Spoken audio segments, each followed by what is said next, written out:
you had fun on the beach with Danny Zuko in the summer. Then when you meet him in high school the next year and you have to spend the whole year with him and you realize what trash he actually is, it just can never beat that one moment in the summer. That's how I feel. I haven't felt that like happy in a long time. I mean, I'm going on day like 60, I think, of quarantine. And so like, I really needed that. It was like the perfect time. And so, yeah, I'm really glad this was your pick so we could talk about it. Because it was good, people are like, of course it was going to be good. It could have been shitty, y'all. It could have been real shitty. Yeah, because like she has a gazillion trillion dollars and that's what she should be putting her money to because she can. Like, sure.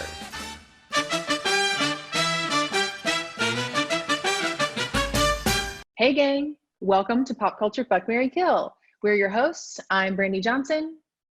And I'm Kristen Gunn.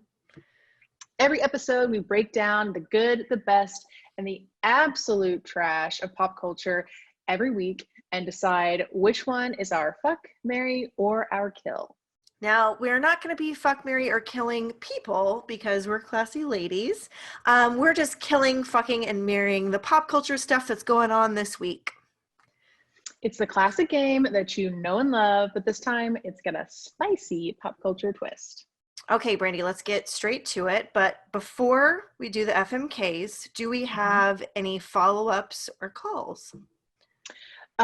Yes. Very busy time in the pop culture FMK universe. So I'm going to play some of those now. Hey y'all, it's Rachel. I actually just had the funniest little interaction with Brandy when she accidentally answered the phone. She was like, you never call me, so I thought it was something serious. So that was cute. I actually have two things. Number one, in addition to the Michael Schur catalog of comforting media, I would add Arrested Development as well as My Name is Earl. Both really good palate cleansers because you need a fun little thing before you go to sleep. So add those.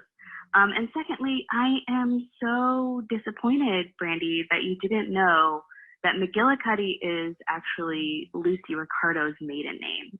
I thought that was just like standard redhead knowledge. So there you have it. Loved the video version of this show. So maybe consider that for all the time. I don't know. Hope you guys are staying safe and healthy. And hopefully we can get out of this soon. Bye. Wow. That's a lot. There's a lot to that. Rachel really got a lot in that that voicemail. I don't know where to start. I think calling you out on your redhead card is pretty good. Yeah. Thanks for calling, Rachel. Yeah, did you know that about Lucy? Is that where you got that from? Because I didn't. I will testify. I did not know that information. When she said it, I was like, oh yeah, but like, and if I'd seen it on like a multiple choice test, I would have been able to pick it out, but it wasn't like front of my brain. I have like just soup of words and ideas, and then like the little gnome inside of me just like grabs things and pushes them out through my mouth. So that is where McGillicuddy came from in Kristen land. But yeah, I love it. Yeah, I will vouch for Arrested Development, the OG seasons. That's a really good pick. Nothing makes me laugh the way those original seasons of Arrested Development laugh. So that's a really good pick, Rachel. My Name is Earl is a really interesting choice. I remember watching that with my parents when it was on. Like, haven't thought about it in years, and I'm curious if it's still like if it holds up. Yeah, like if it dates well or not. I remember at the time thinking like it could be really funny. Like it seemed on its face like a really lame kind of lowbrow show, but it could be quite funny. So that's a very interesting out of the box choice, Rachel. Thanks for bringing it up. So thoughts on that? Nobody talks about how much Jamie Presley looks like Margot Robbie, like Bizarro World Margot Robbie. So random gnome thought pushing through my mouth. Also, I cast a show a couple years ago in my like career outside of this podcast, and I really wanted to vet Jason Lee as the host. And he, like, I don't know where he is. He does not exist anymore. Like, he's on like Scientology Island with that lady that nobody can find. That Oh, really? I couldn't find him. Like, I couldn't find him through his agent. I couldn't find him. And like, I found a lot of famous people. So it wasn't like, I just couldn't get to him. Yeah, it's weird. Where's Jason Presley? Kind of like Channing Tatum. They're all off somewhere together. Where is Jason Lee? Jason Presley. Jason Presley. He's holding out for his next role on Riverdale. You know, he's really gonna hopefully make it there one day. So but you know, I got there. I know. Merging all the names. All right, next caller. Yeah. Thanks for your call, Rachel. Okay, next caller. Hey, it's Kristen. Huge fan of the podcast, obviously. So my question is actually regarding the season finale of Homeland. So for those that have watched it, don't worry, no spoilers alert. This final season wasn't really the best, which was pretty disappointing until the last 2 episodes, which basically made up for the whole lackluster season finale. So holy shit, wait till you'll get there. I went from being totally ready for the season to end to what? No, the show must seriously go on. So my question is for you guys, what do you think about a series finale that then turns into a movie? Just one though, we really don't need a repeat of Sex and the City 2. Think this could happen? If the producers are listening, please, for the love of God, say yes. Thanks, bye. Interesting. Great question, Kristen. Are you watching Homeland anymore? No, we watched the last season, but we're going to wait until this last season was over, which now it is. And so now we're going to go back and watch it. Yeah. I tried after Damian Lewis died, but I just couldn't get there. So I haven't watched in many, many years. Too much Claire Danes' crazy face. That's fair. What do you think about Kristen's question? Can you think of one series that went to a movie that was good?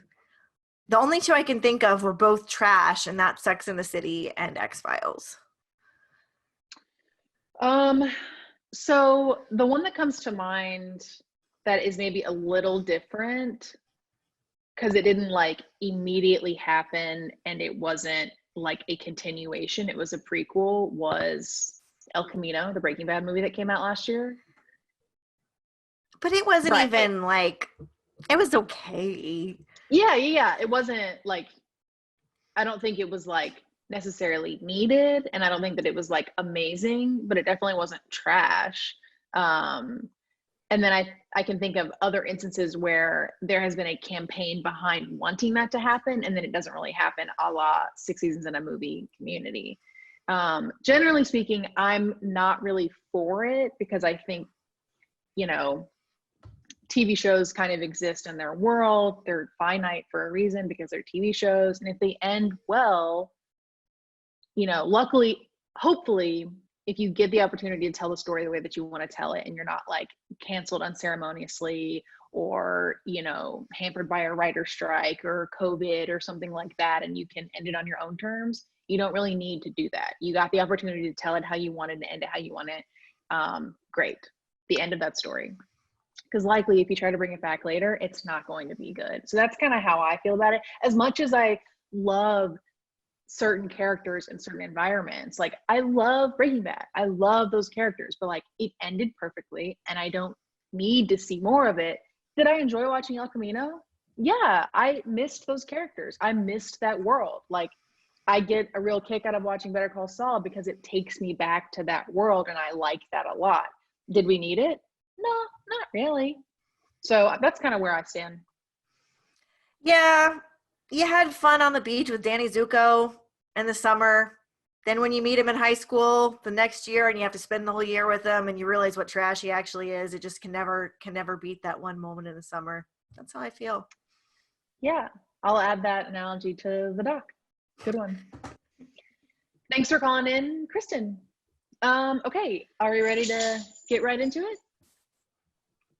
Let's do it. Okay, Kristen, I'm going to start with you. What is your fuck of the week? Okay, so I hope you'll indulge me with this because this is actually a little bit old and we had a little side chat about it, but I never got to talk about it on the pod. And as I was racking my brain for what my fuck should be this week, there's really just nothing I want to fuck as much as this rehash from a couple of months ago, which we didn't get to talk about because we were doing all of the specials. So this week, I want to fuck Hulu's High Fidelity. Oh, yeah. Okay, the Zoe Kravitz joint. The Zoe Kravitz led reboot of High Fidelity. It's a series, not a movie, like the one with Joan Cusack from the 90s. Star-making role by Jack Black. I didn't know what to think of it because it just kind of like came into my feed as things do on Hulu and Amazon and Netflix. But I love Zoe Kravitz and I was like, sure, why not? Right. And it was actually, I was watching Rough Night, which she has like a small part in, and I completely forgot that she had a small part in it, but I was rewatching that the other night. And then that triggered my memory of High Fidelity and made me want to talk about it right now. Zoe Kravitz just, she will be like, she's already a star. I believe in the next couple of years, she will be our new it girl more than she will be the new Margot Robbie, right? She will be the new Jennifer Lawrence. She will be the new that person because she is just so charismatic and so charming and so beautiful, but can really do a dynamic role justice that were it a different person in the lead role, I don't know that this show would have been as good, but she's great. The show, other than her, is cast perfectly. First of all, I love the fact that they took the traditionally male role that she plays. In the book, it was a man, and then in the original movie, High Fidelity, it was John Cusack, so they gender flipped it to her. And also the role of the kind of zany music snob friend that's played by Jack Black in the original movie is played by a Black woman in the new show, and she is also amazing. Really, every part is cast perfectly. The whole entire first season is buttoned up very well, and what normally when source material is enough to fill a 2-hour movie and they stretch it into a longer series, there's a lot of filler. This doesn't do that. This is, every bit of it feels necessary and good, and I'm totally here for it. So that's my fuck for the week. Wow. Okay, that's a pretty ringing endorsement. It keeps haunting me on Hulu, and I haven't watched it yet just because, like, I just honestly have not been. It has not interested me enough, and I really like Zoe Kravitz too. But based on your endorsement, I wish that I had maybe watched it instead of the dumpster fire that was Little Fires Everywhere. So maybe I'll give it a shot. Yeah, it's got real humor to it. Like, it's not a comedy, it's more of a drama than a comedy, but it has comedic moments. There is I don't think this is really giving away. Parker Posey has a bit part in it that's amazing because Parker Posey is always amazing, but sometimes can like chew the scenery. This is like perfect. This is like a perfect role for her. In High Fidelity, the music is just as much a character as the actors. They do a great job of bringing that in a really authentic way. And then the thing that I love most, probably, that's just like a subtle little, like a little tip of the hat to the old 90s version, was the record store that Zoe Kravitz owns and that John Cusack owned in the original. Originally, it takes place in Chicago. This one's in New York. And the set itself is exactly the same. So if you've seen the old movie, there's just this wonderful bit of nostalgia that it looks and feels exactly like that old record store. And cool. Yeah, love it. That's awesome. Okay, cool. Really good recommendation. I'll have to give it a shot. All right, Brandy, what's your fuck of the week? Okay, my fuck of the week is a new show on HBO that is very hard for me to describe because I don't exactly know what's going on, but I am enjoying it. And that is the new show Run by one of the executive producers of Fleabag. And also Phoebe Waller-Bridge, creator of Fleabag, is also an executive producer on it. And it stars true earthly gem Merritt Weaver, and fellow redhead Donald Gleason. So I'm going to play a little bit of the trailer right now.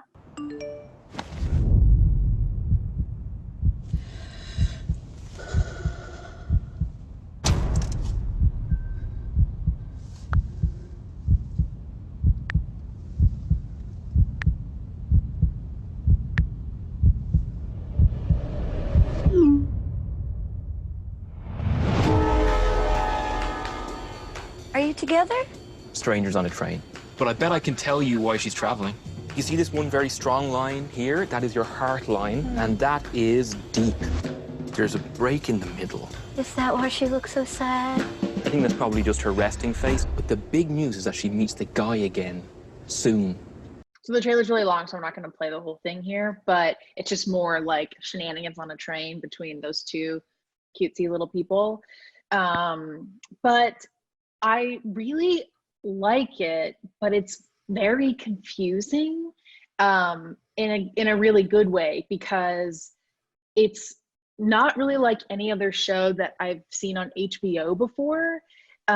Like it doesn't feel prestige drama-y. It's not like an outright comedy either. It's not like a zany comedy like Veep. It's not fantasy.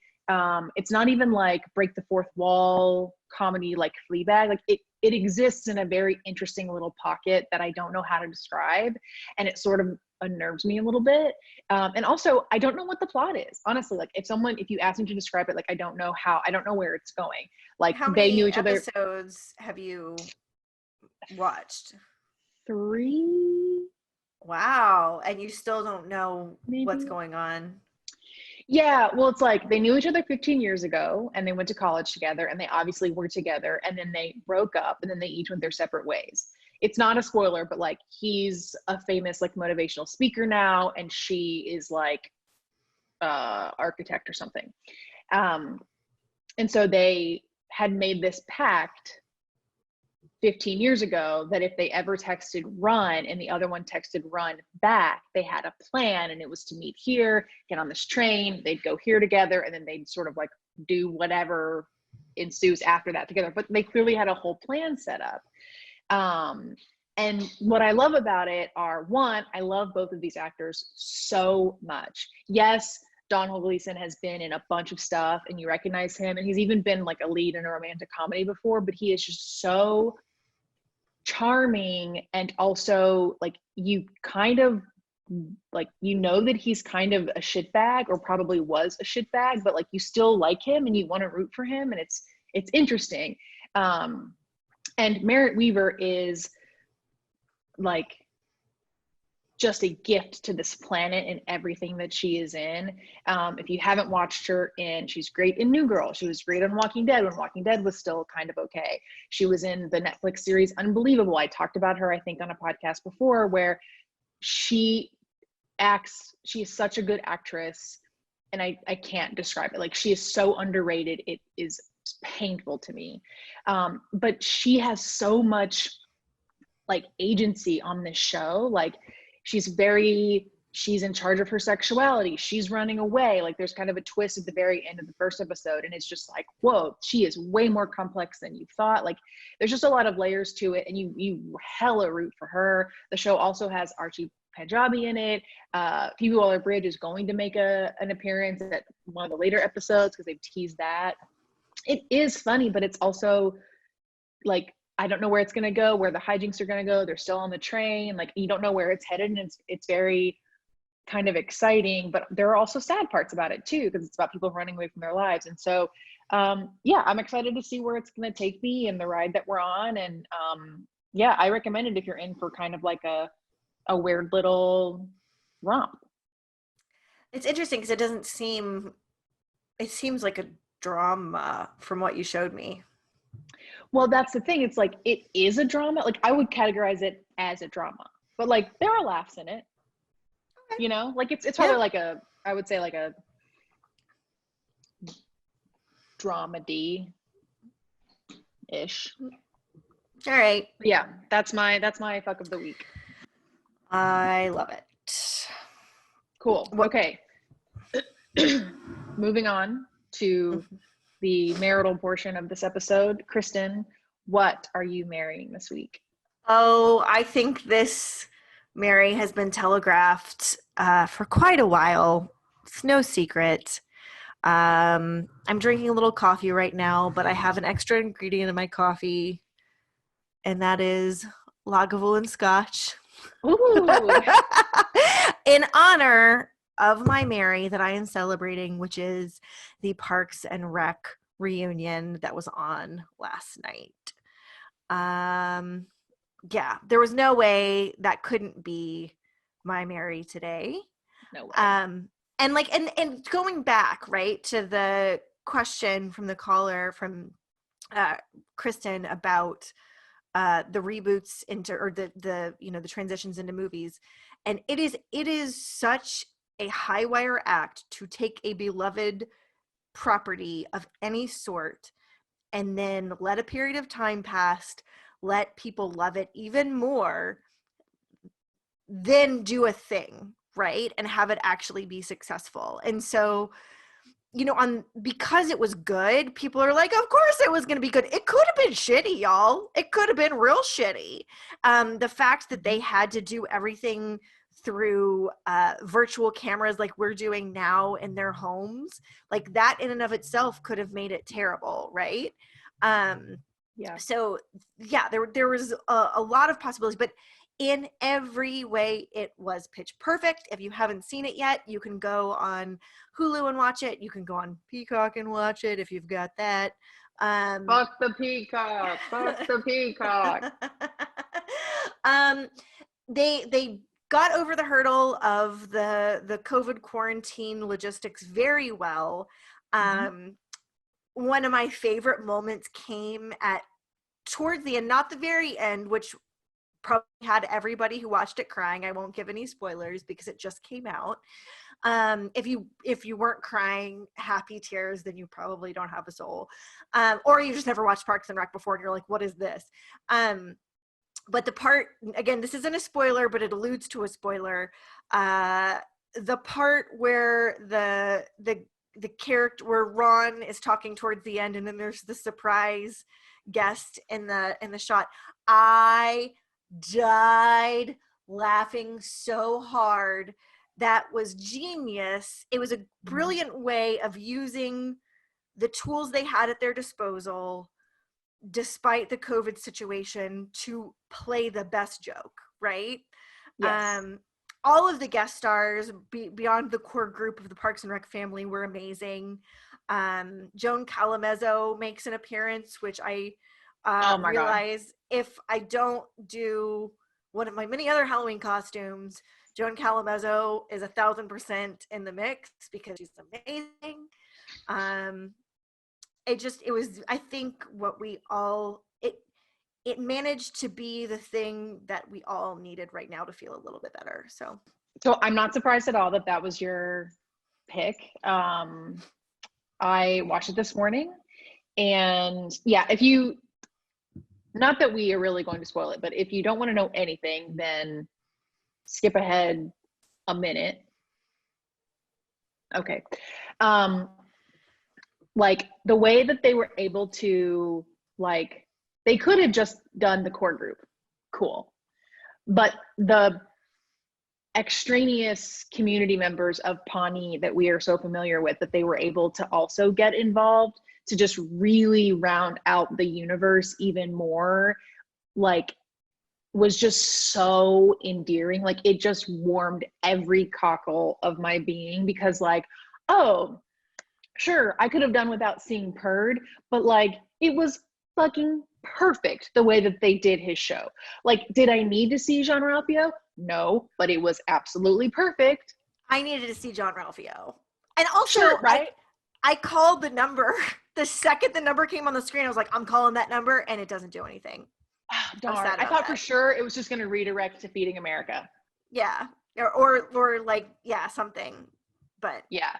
I think like this, there's no way that this wasn't going to be your Mary. It's the perfect pick. And I was really happy too to see like Chris Pratt, whose trajectory since Parks and Rec has gone in an absolutely non like Parks and Rec direction. he's the George like Clooney of Roseanne, right? Like, yeah, but I'm not also, saying like, he's George Clooney. I'm just saying like like that's the direction it's gone, but also like he's kind of and so for me anyway, and so to see him just like totally regress back into being the perfect version of Andy that he always was a real true delight. Also, like everything about it was perfect. Like you said, it could have been stupid, it could have also been 10 minutes, but it was a full-on half hour. Like it was absolutely, like you said, pitch fucking perfect. And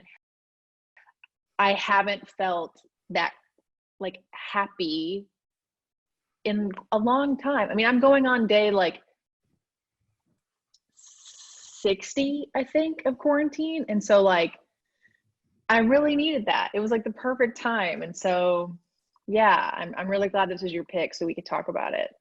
Yeah, I will say this is a little bit of a spoiler for one of the surprise guest stars. So skip ahead like another minute if you're listening to this right now and you don't want a surprise of a guest star. The fact that it opened with Bobby Newport, played by Paul Rudd, like immediately, right? Just cold open of Bobby Newport on a fox hunt in like, I don't know, it was like Holland or something. I don't know, wherever he was, the Netherlands. And then like, and just in the same way that you're saying Chris Pratt just perfectly like went back to being Andy, like I wasn't expecting Paul Rudd to be on it at all, right? No. And then like he so perfectly embodies that dumb Bobby Newport so well, and it's so charming and it's so cute and it's so hilarious that like I felt my soul warm up, right? Like I was like, oh my God. And also I love Paul Rudd. Like, I mean, I just love him so much. To be on the like group email thread where Mike Schur was like, hey, so I have an idea. Do you guys want to do this? And they're all just like, fuck yeah. Like, oh man. Yeah. Do you think that they got paid to do that or no? I don't think they did. Because it's like a charity thing. Probably not. Yeah. You know, like in the whole, I was thinking about that when, what's her fucking face in the Kevin Spacey movie where they had to take Christopher Plummer's face when Michelle Williams got paid like 10 cents. And I was like, I wonder if they got paid or not, but either way, I don't care. I don't know. Yeah, me neither. It was for a good cause, and also like it was for a good cause from my heart. So yeah, I don't care. Good pick. Cheers. All right, Brandy, what's your Mary? Okay. Well, it's no secret that we've talked about this person on the pod multiple times. But he's doing something on Instagram right now that makes me so damn happy that I had to share it with everyone if they don't already follow this person and if they haven't seen it. So you may know if you listen to the podcast that we fancy ourselves huge fans of Julio Torres, and we consider him the patron saint of this podcast. We often ask ourselves, what would Julio Torres do? Well, it turns out in quarantine, what he would do is do impressions of colors and letters, and sometimes the colors doing things. And also he's giving master classes in hand acting. So I'd like to share with you some of those things right now. So here's his series on impressions of colors. Here's green, white. I mean, they're so accurate. It's like kind of scary that he's never like shared these with us before. Black, obviously. Red, so scary. Blue is like one of his favorite colors, obviously, because of his hair, and he's got a whole wardrobe of blue things. He went through a blue period. He's definitely told us that before. Orange, I love. So happy. And clear, his actual favorite color. And also you share this. Beige, fucking stupid beige. Right? It's so accurate. It's so painful. And then yellow, like this is exactly what yellow looks like, right? This is what I would expect yellow to look like. He also does impressions of letters. D, X, which is like chef's kiss. G, I, which I personally really relate to. Q, which I really enjoy. Lowercase b. He differentiates between lowercase and uppercase, by the way. They're different. I really relate to lowercase b also. Capital N, which I get. Y, classic Y. And then S, which I feel is very appropriate. Then he took it a step further and he had colors doing things, which really was a special series for me. So this is orange texting an hour later, haha, thanks, which is like, what the fuck? Resting aqua face, which is perfect. He didn't show us aqua prior, but this is definitely what that is. Purple being asked, did you hear what happened to the girl? And replying, yes, so tragic. This one, I think I cried a little tear because I was laughing so hard. And this is Teal pretending to forget someone's name. Teal. Which I relate to. This is Black overhearing some interesting news. And this is fucking Beige again, learning that nude tones are having a moment. I really enjoy what he's doing with Beige. And then lastly, he shared some scenes for his masterclass of hand acting that had me laughing so hard I thought I was gonna have a panic attack. So this is finally signing the divorce papers.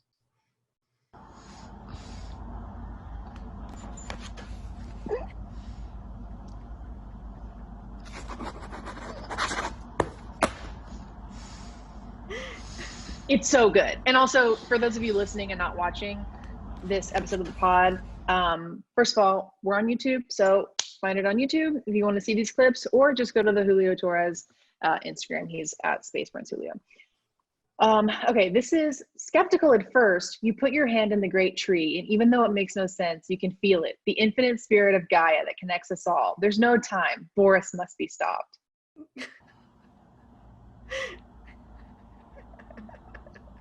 Like, there's no tree, by the way. There's no tree. It's just his hand to the air. It's just his hand. Okay, this one I love. It's classic hand acting. This is called gaining access before the guards come.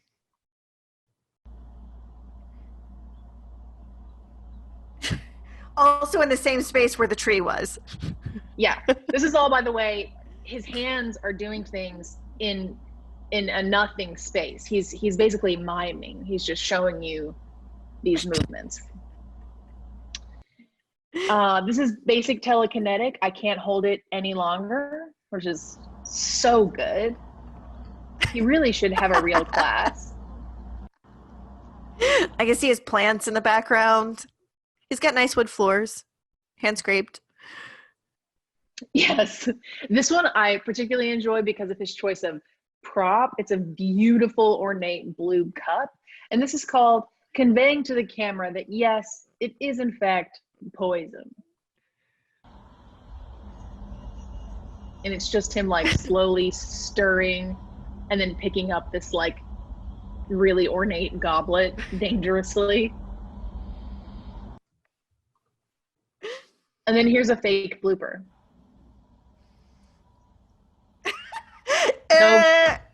Nobody's perfect, he says. Not even in hand acting.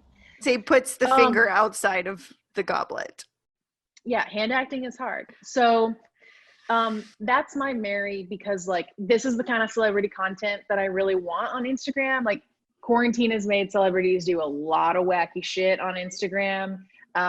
There's all these Instagram lives and weird spawn and like all kinds of weird crap going on that we don't need. But this is the quality content that I need and deserve. So, like I said, if you don't already follow him, you need this kind of humor in your life. So you should follow Space Prince Julio on Instagram. I freaking love it. And we love you, JT. You're the only JT to us. That's right. Okay. Kristen, we're moving on to the murder part of the podcast. And so I'm going to ask you, what are you killing this week? So in the soup of my brain where the little gnome grabs things and throws them out of my mouth, forgive me if we've already talked about this, and forgive me if we've even already talked about this on the podcast, but in the next week of the pandemic, it's even becoming more apparent that this is my kill, which it makes the marries and the fucks better. But the kill is all of the shows, especially all of the like daily shows that have to happen being done through quarantine, right? So like one of my favorite life forces is Late Night Steve with Stephen Colbert, and it's just so hard to watch now. And I can't, it's not like the quality's bad, and it's not like, it's just, I don't know, the verve isn't there. They haven't figured out. And I mean, I don't blame them. I'm not mad. I'm not mad about it because, like, I get it. It's a fucking problem, right? But, like, it's just somehow not, it's not what I need it to be right now. And I'm sad about that. And so I kind of want to just put a pillow over its face and let it fall asleep peacefully and never wake up. Yeah, I've thought about that a lot watching the talk shows like Good Morning America, before I change the channel as fast as I can whenever Good Morning America ends, and then live with Kelly and Ryan comes on, and then like even watching John Oliver.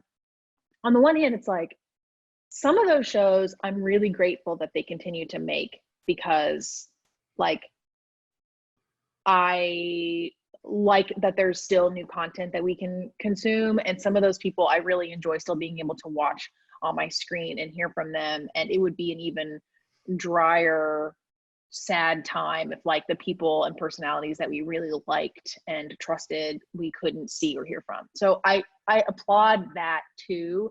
But some of them, it's like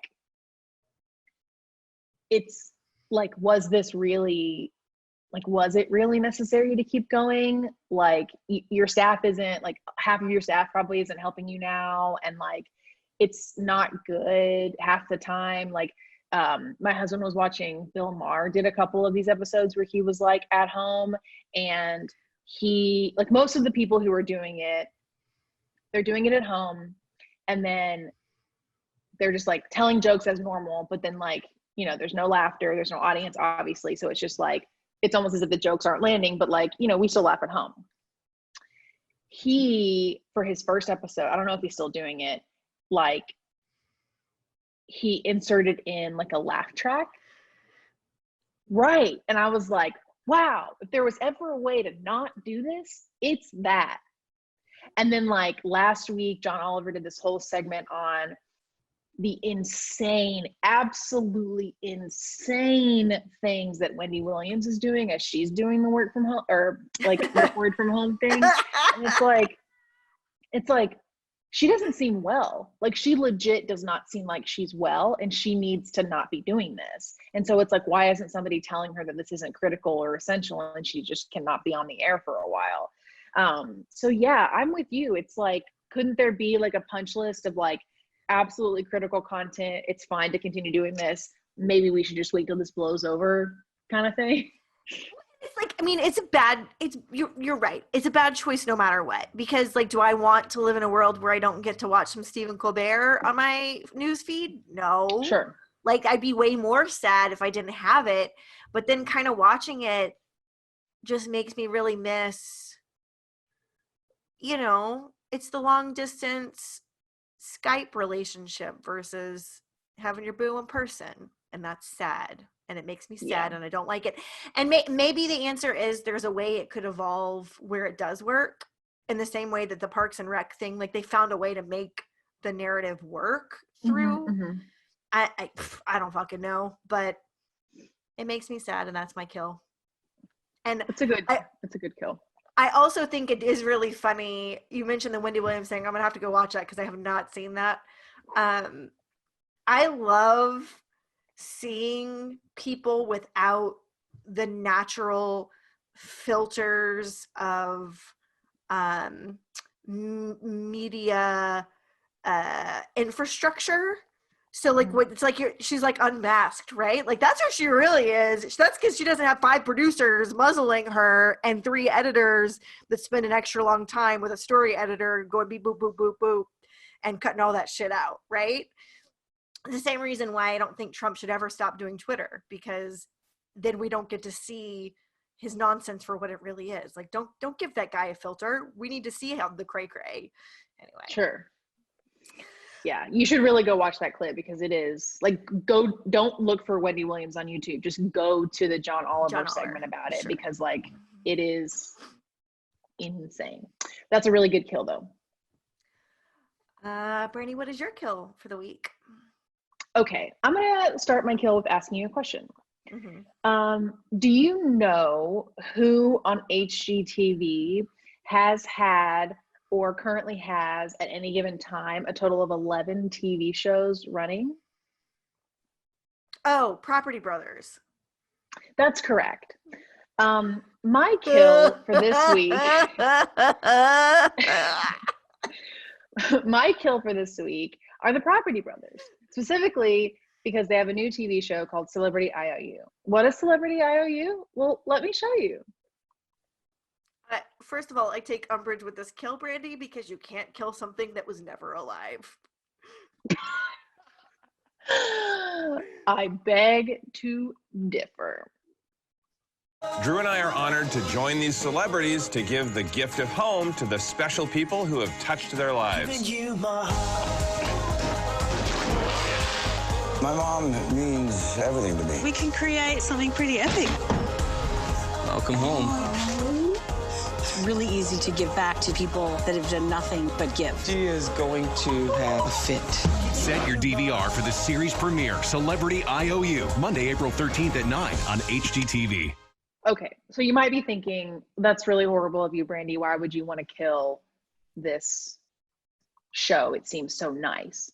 I don't necessarily want to kill this show. I actually think that it's a really nice premise. And I think that celebrities should constantly be giving back and spending money and donating and doing nice things and, you know, putting their money where their mouth is and all that good stuff. So I think it's a great premise. What I have problems with is the Property Brothers. This show would be great if they weren't the ones who were doing this. I don't know who on this planet besides like middle-aged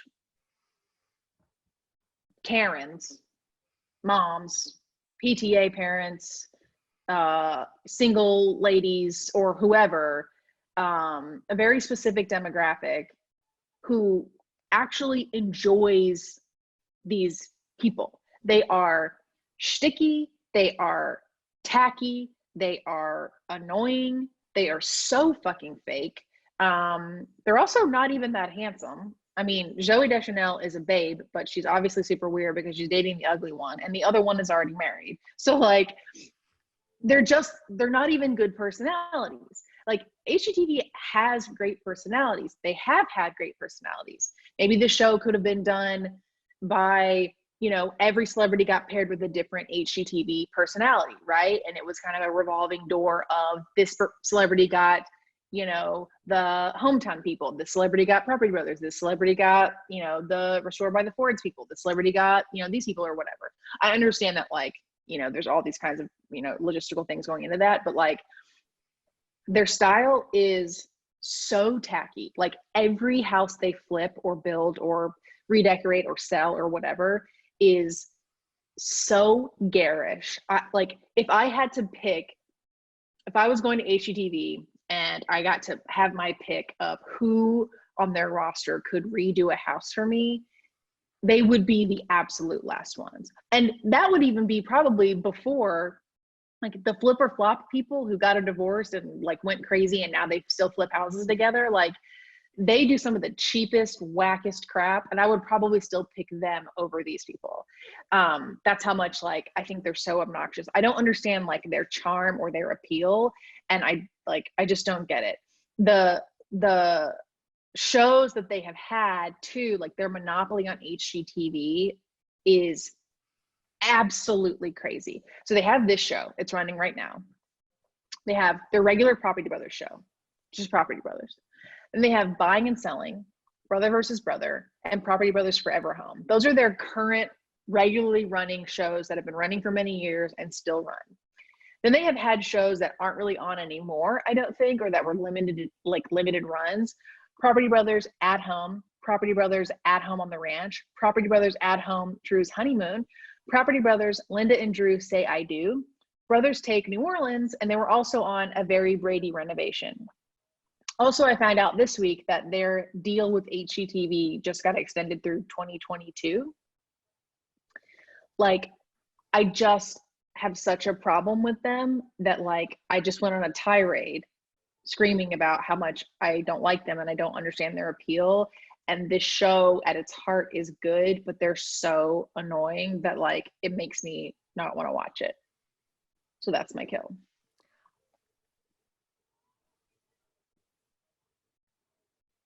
I don't think that they're real humans. First of all, when I said you can't kill something that's not dead, I think they're Borg robots. Like, I don't think they're real people. So there's that. Two, HGTV makes me realize I'm really not in touch with most people. Like, that's the main takeaway I have. Because, like, I don't really find anybody on that channel interesting or good.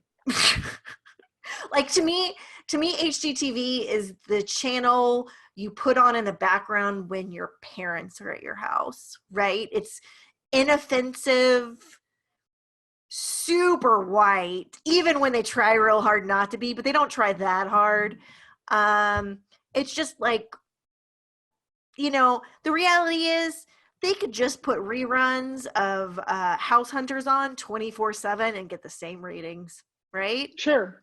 Like, that's all. But yeah, man, that's America. Like, yeah, think about like 1,000 years from now when aliens are doing archaeological digs and analyzing what kind of society we had. They'll look at that and they'll be like, what were these people like? Yeah. So do yourself a favor and only watch the Brad Pitt episode of that. And like, it's actually good because like Brad Pitt does this thing for his makeup artist that he's had for 30 years. And he like remodels her like garage into like a professional like guest house makeup studio for her because she's never had that before. And he's just like they're like family, and he's just like so kind and so generous, and like their rapport is so funny, and he just seems really genuine. But like, watch it also because like those dork twats like don't know how to like be normal. Like, they're trying to like be cool and casual around Brad Pitt, and it's like, you can just fuck right off. Like, Brad Pitt is not gonna be your friend. He's not gonna think you're cool. Y'all aren't gonna hang out. Like, y'all are never gonna talk again outside of this TV show. So like, just whatever you're doing, just fucking stop. So I would say watch it for that. But other than that, do not support the Property Brothers. I'm anti-Property Bro, FYI. Yeah, I don't have any specific inside info on them, but as a matter of just general statement, the folks that are designers on those shows don't actually do the work. There's like 50 people behind the scenes that do everything. So just, which makes it even that much more insulting when they're not actually good on camera. Yeah, totally. I am here for your kill all day, every day, Brandy. Well done. Thank you. That leads us to honorable mentions. Do you have any this week? Okay, so there's a theme that is emerging that I'm not real comfortable with, with some of my things, but we're gonna do it anyway. Trolls 2 came out on pay-per-view, and got young kids, and it was really fucking funny. And there was actually several times in that movie where I was cackling, laughing, and I enjoyed it. And I also enjoyed that they're still putting out real movies so that I don't have to watch the same goddamn things over and over again. Well, I do, but now it's Trolls as well. So Trolls 2, honorable mention. Nice. Yeah. Good pick. I just have an honorable mention that is Making the Cut, which I talked about in one of our last episodes. Had the finale last week, I think. And so if you want to watch it, by all means, go ahead. But the show really suffered from needing better talent. And it's just a real shame. But, you know, if you need a fashion show to watch, then watch it. I didn't get to say this when we were talking about Making the Cut last time. I feel like, you know, because you said there's so many design shows and there's just like a run on designers at all to be on these shows because there's too many. It's like the opposite of the Titanic. Like there's way too many lifeboats and not enough people to get in them. Good designers for these design shows is like quarantine toilet paper. Like there's just not enough to go around. Yeah, no, I hear you. Another honorable mention, this is also calls back to one of your Marys from the last week, which is some good news. John Krasinski did a live prom for all the youngins that didn't get to have a prom, and I tuned in for part of it, and it also warmed my heart, and he has done a really good job of making content that fits in the world we were at now, and I loved it. Yeah, he's doing something really special with that show, and I think he's like found what he's like really good at. Weirdly, like I think this is really shining a light on what he should be doing. This week he's doing some good news graduation for the class of 2020, which I think is really awesome. So yeah, every week it's a real treat to see that come out. Yeah, fuck Jack Ryan. Yeah. So I have one more, which is that this week, I was this week old whenever I found out that Dolly Parton's production company had a hand in producing Buffy the Vampire Slayer, which I am currently rewatching. And I screamed and I almost dropped my phone in the bathtub, which is where I was whenever I found this out. And yeah, I think we're gonna grow up and then like find out that like Dolly Parton was behind like some of the world's greatest achievements. And it was because she just like donated here and she had this company over here and this company over here, but she just like didn't give a flying fuck's ass about like being recognized for it or like being in the news about it. Like I saw a thing the other day that was like her name was in the notes about paying for and funding work on the vaccine for COVID or whatever, and it's just like, yeah, because like she has a gazillion trillion dollars and that's what she should be putting her money to because she can, like, sure.